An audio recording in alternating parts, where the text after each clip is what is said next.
Hello folks, I hope you're having a good day.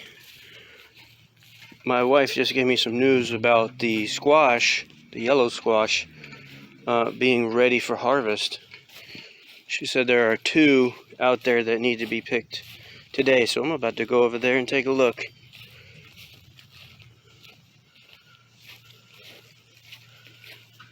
Let's dive right in. Oh wow, they really are ready. That's amazing. Let's see, my hand. So they're about maybe 5-6 inches, somewhere in there. That's really cool. So we're gonna be eating some squash tonight. Anyhow, this squash plant is doing pretty good. I keep, if you look up,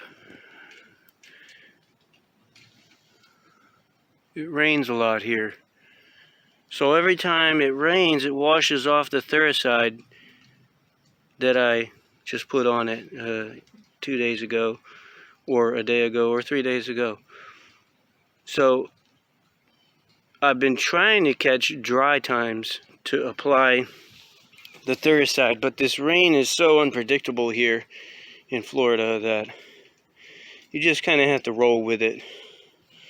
But the Thuricide seems to be doing its job, and we're actually getting a crop yield. Anyhow, I just wanted to share this with you. Thank you for watching, and stay tuned as I keep you updated and posted on all the new developments of all the experiments and all the fun stuff we're doing with our yardin'. Have a good day.